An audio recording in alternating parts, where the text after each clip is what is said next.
형편이 어려운데도 무리해서 그 시기에 필리핀에 다녀왔던 이유는 다름 아닌 한국에 데려올 수 없어 필리핀에 두고 온 아들이 있기 때문입니다.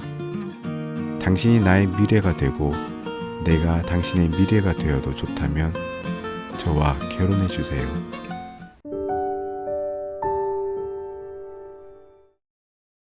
그렇게 청혼을 하고 한국으로 돌아왔습니다.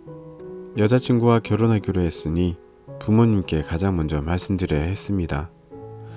날을 잡아 부모님께 외식을 대접하겠다고 말씀드렸습니다.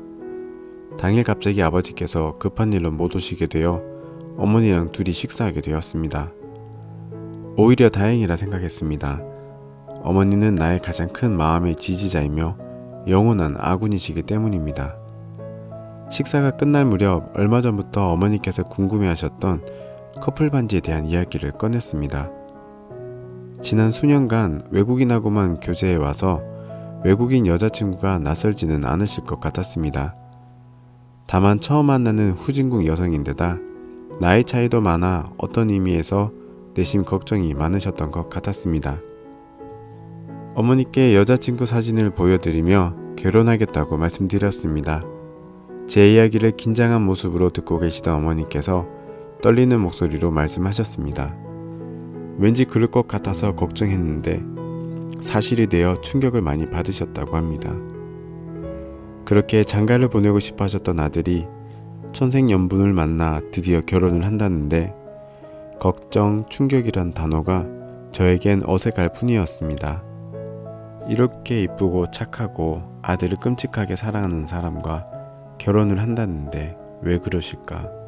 어머니 입장은 헤아리지 못한 채 너무 내 입장에서만 생각했었나 봅니다.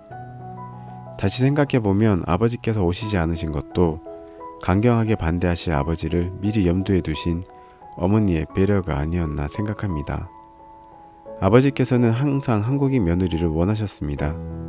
제가 일본 여자친구를 집에 데려왔을 때도 인사도 안 받으시고 식사도 같이 안 하셨습니다. 그래서 스웨덴이나 호주 여성처럼 백인과 교제할 때는 아예 말씀도 드리지 않았습니다. 몇 해 전 사촌동생이 외국인들에 둘러싸인 채 독일 교포와 결혼하는 것을 보시고는 괜찮아 보인다고 하셔서 아버지도 설득을 하면 되겠구나 싶었습니다. 그런데 내 편이 되어 함께 아버지를 설득해 주실 거라 기대했던 어머니께서 정색을 하시니 너무 당황해서 한동안 저도 어찌해야 할지 몰랐습니다.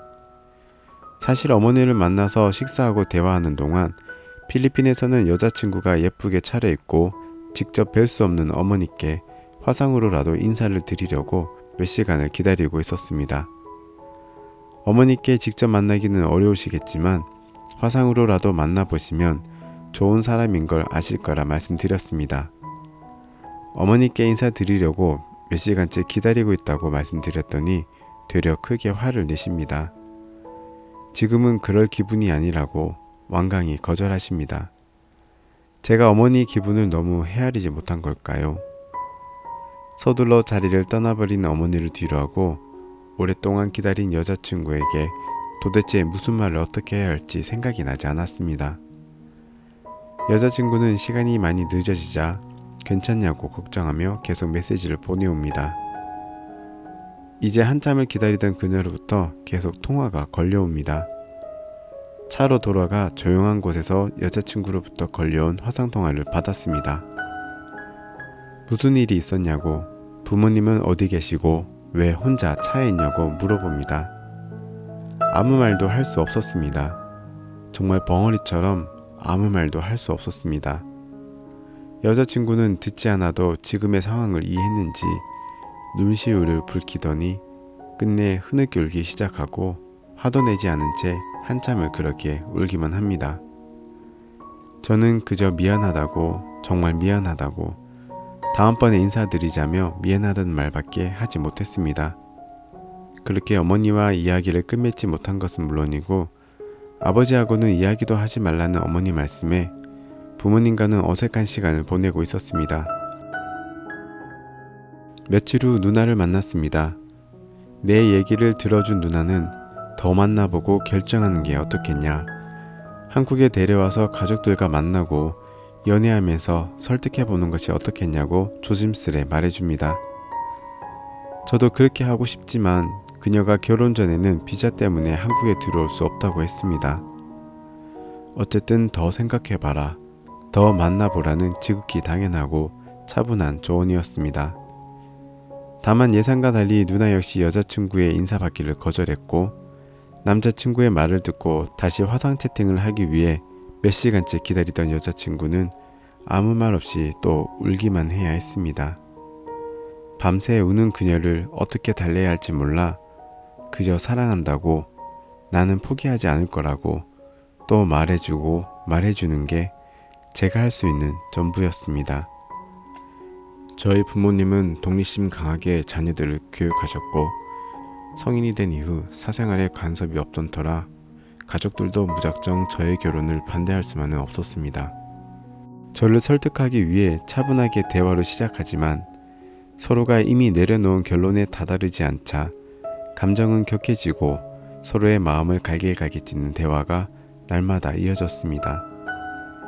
끝이 없는 가족과의 불화는 안 그래도 장거리 연애와 사업으로 지쳐있는 저에게 마지막 남은 힘마저 잃게 하였습니다. 이렇게 얼마나 버틸 수 있을까? 가족들의 의견처럼 결혼을 미루고 연애를 더 한다 한들 지금과 같은 설득을 위한 다툼의 시간이 더 길어질 것만 같았습니다. 연애를 그만두거나 일을 그만두거나 어떻게 해서든 이 싸움을 그만두지 않으면 도저히 숨을 쉴 수 없을 것 같았습니다. 그래서 이 싸움을 그만두기로 했습니다. 더 이상의 대화는 상처만 늘어날 뿐이니 나는 이번 여름에 필리핀에 가서 결혼식을 하고 오겠다고 가족들에게 통보를 해버렸습니다. 그렇게 혼자 몰래 결혼 서류를 준비하고 연애 기간이 짧아 결혼 서류가 복잡해 병원에 검사하러 다니고 경찰서에 서류를 떼러 다니고 그 와중에도 가족과 끊임없는 다툼과 상처로 하루하루를 보내야 했습니다. 그렇기에 이런 상황만으로도 버거운 현실에서 가족들에게 그녀의 아들에 대한 이야기는 꺼낼 엄두를 내지 못하고 있었습니다.